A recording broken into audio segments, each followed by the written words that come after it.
मध्य प्रदेश में किसकी सरकार बनेगी ये तो जनता ही तय करेगी। लेकिन इसी बीच में कांग्रेस ज्वाइन कर चुके हैं एक्टर्स हैं विक्रम मस्ताल जी, जो हमारे साथ खुद मौजूद है। एबीपी न्यूज से खास बातचीत करेंगे। सर, आपका एबीपी न्यूज में बहुत बहुत नमस्ते और शुभकामनाएं। Thank you. जय सिया राम। हनुमान जी का आपने एक्टर्स का रोल भी करा था और कमलनाथ जी के सामने आपने कांग्रेस की सदस्यता। जी। हाँ, मैंने छिंदवाड़ा में जहाँ पर अभी बागेश्वर धाम जी की बहुत बड़ी पूजा होने जा रही है, कार्यक्रम होने जा रहा है, वहीं पे मैंने ज्वाइनिंग किया था। सर, 2023 में विधानसभा चुनाव है और आपने कांग्रेस ज्वाइन करी और आप मुख्यमंत्री शिवराज सिंह चौहान की बुधनी विधानसभा से आते हैं। आखिर ऐसा क्या है कि आपको कांग्रेस ज्वाइन करना पड़े? क्या बीजेपी के मुख्यमंत्री शिवराज सिंह चौहान जो 18 साल से मुख्यमंत्री, उन्होंने बहुत अच्छे काम किए, केंद्र में मोदी जी की सरकार है, तो क्या इनसे हटके आप एकदम अचानक कांग्रेस में चले गए? देखिए, मैं राजनीतिक व्यक्ति तो बिल्कुल नहीं था। आज से 1 महीने 1.5 महीने पहले की बात है, जब मैं बिल्कुल व्यक्ति नहीं था। मेरे गांव का सामने बांध है, मेरे घर के सामने, उसमें उसकी नहर करीबन 30 साल हो गए उसको बने हुए, कच्ची है। मैंने उससे संबंधित 181 शिकायत की कि भैया ये नहर कच्ची है, इसको पक्की करा दीजिए, गर्मी का वक्त है, पानी बर्बाद होता, अगर पानी खेतों तक जाएगा तो 2 पैसे किसान के घर तक जाएंगे। पर अंततः देखता हूं कि मेरी शिकायत को उन्होंने ब्लॉक कर दिया, मेरे नंबर को ब्लॉक कर दिया। और फिर देखता हूं कि 10 दिन के बाद एक बड़े से पेपर में इश्तिहार आता है कि 181 को प्रथम स्थान मिलता है सीहोर जिले में। मतलब जनता की आवाज आप बंद कर दीजिए और प्रथम स्थान आ जाइए। 15 दिन और गुजरते हैं, उस पर बड़ा सा विज्ञापन आता है। मुझे लगता है जितना विज्ञापन का खर्चा था उतने में तो शायद वो नहर की मरम्मत हो जाती, नई बन जाती।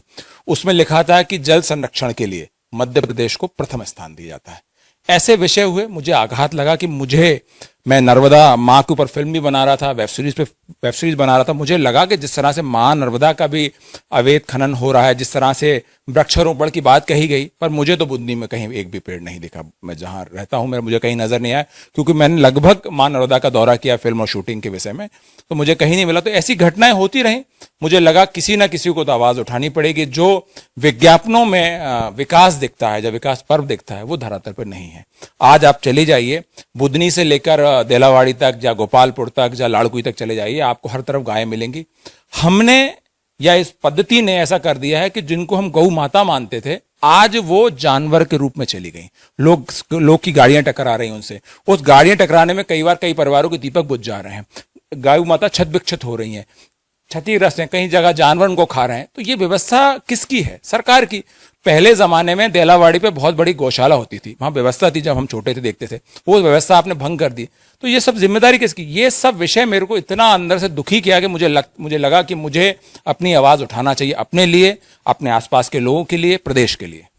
इसलिए आपने आज कांग्रेस ज्वाइन कर ली। लेकिन सबसे बड़ी बात यह है, कांग्रेस के साथ साथ क्या माहौल है मध्य प्रदेश में? 2023 में विधानसभा चुनाव, 2018 में कांग्रेस की सरकार थी और एक तरह से आप एक्टर से भी हैं, उस पार्ट को छोड़ के आप राजनीति में आ गए। जी देखिए, माहौल पूरी तरह से जनता त्रस्त है, जनता परेशान है, जनता दुखी है, किसान परेशान। हमारे क्षेत्र की बात कर लूं, मैं आज कुछ किसानों से मिला, वहां मूंग के पैसे अभी तक नहीं है। कुछ क्या है, अगर मूंग का पैसा समय पे नहीं आता है, सतपुड़ा में आग लगी, पहले तो कहा सतपुड़ा में आग लग गई है इसलिए तुलाई नहीं हो पा रही, तुलाई लेट होगी, तो भैया वो एक अलग सेटअप है। आपने जल गया, आप ऐसी व्यवस्था नहीं कर पाए, हम किसान परेशान है।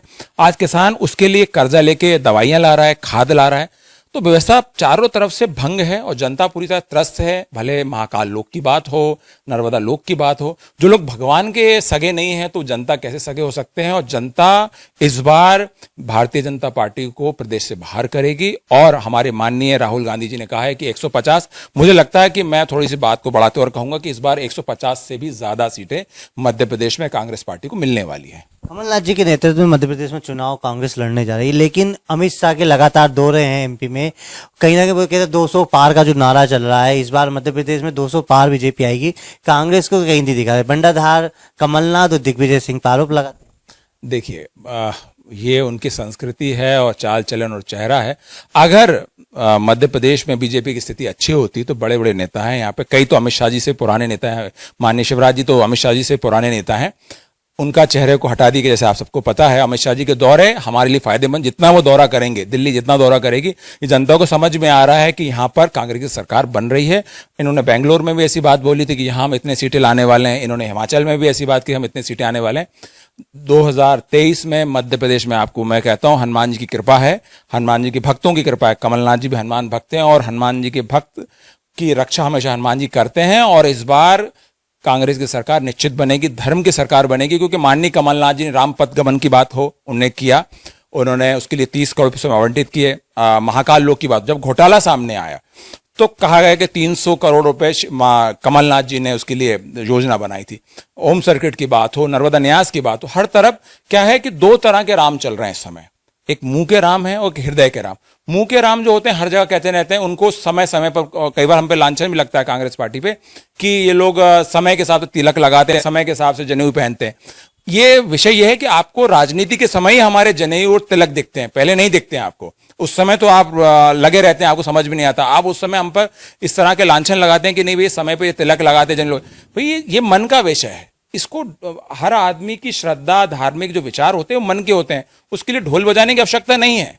हम हमेशा पूजा करते हैं, हमेशा पाठ करते हैं, पर आपको चुनाव के समय ये दिखते हैं। क्या लग रहा है बुधनी विधानसभा से आप लगातार सक्रिय हैं, तो इस बार के चुनाव लड़ने की तैयारी रहेगी? ये जो विषय है, मुझे 1 महीना भी कंप्लीट नहीं हुआ कांग्रेस पार्टी में ज्वाइन की हो। ये विषय एक बहुत बड़ा विषय है। हमारे वरिष्ठ नेता कांग्रेस पार्टी जो भी जिम्मेदारी मुझे सौंपेगी, अभी तो मुझे नर्मदा सेवा सेना का समन्वयक बनाया गया है, मुझे कोऑर्डिनेटर हूं। मेरे अंदर 16 जिले हैं, 66 विधानसभाएं हैं, करीबन 600 गांव हैं और इतने शहर हैं। मुझे इन व्यवस्था को देखना है और बुधनी को लेकर सक्रिय इसलिए कि बुधनी में एक 18 से 20 साल का एक अकाल है। हमारे कांग्रेसियों को घर बैठा दिया गया है, काम नहीं, एक्टिविटी बंद हो गई है। तो मुझे ऐसे लोग जनता में विश्वास दिलाना कि इस बार माननीय कमलनाथ जी के नेतृत्व में सरकार हमारी बन रही है, आप हमारा सहयोग करो। जनता बहुत सहयोग कर रही है, गांव गांव जा रहा हूं, जनता बहुत सहयोग कर रही है। इस बार हमें निश्चित है कि बुधनी में भी परिवर्तन होगा। विक्रम जी, लास्ट सवाल मेरा है कि बुधनी विधानसभा मुख्यमंत्री शिवराज सिंह चौहान की विधानसभा, 18 साल से मुख्यमंत्री, लेकिन कहीं ना कहीं जिस तरह से आप जनता के बीच में जा रहा है, जनता के बात में उनकी समस्या सुन रहा है, आपने कहा कि मैंने खुद सीएमएल पे लाई नहीं, जो लगातार यहाँ कांग्रेसी नेता थे वो आखिरकार क्यों विपक्ष की भूमिका नहीं कर पाए? या तो फिर वो सेटअप है या कुछ ना कुछ डरते हैं किसी से? देखिए, मैं इस नई व्यवस्था में उतरा हूं 20 दिन का। मैं राजनीतिक जीवन मेरा लंबा कार्यकाल नहीं, मेरा देखिए जो वक्त गुजर गया वो गुजर गया। मैं युवा हूं, युवाओं की बात समझता हूं, किसान पुत्र हूं, किसान की बात समझता हूं, नर्मदा किनारे हूं, नर्मदा पुत्र हूं, नर्मदा की मां नर्मदा की बात समझता हूं। मुझे पुराने जो भी सिस्टम था उसके बारे में कोई व्यक्तिगत मेरी राय नहीं। मेरा ये कर्म होना चाहिए कि मुझे 2023 में बुधनी की विधानसभा और जो आसपास की विधानसभाएं उसमें कांग्रेस को मजबूत करना है। 150 से अधिक सीट का दावा कर रहा है। जी जी, बिल्कुल 150 ज्यादा डेफिनेटली आएगी। तो ये थे हमारे साथ विक्रम मस्ताल जी, जिन्होंने दावा किया कि 150 से अधिक सीट मध्य प्रदेश में आएगी। और कहीं ना कहीं जो हिंदुत्व कार्ड की बात बीजेपी करती थी, लेकिन उसको लेकर भी इन्होंने साफ कर दिया कि किसी के ऊपर थप्पा नहीं है। कैमरामैन विजय के साथ एबीपी न्यूज के लिए सीहोर से नितिन ठाकुर की रिपोर्ट।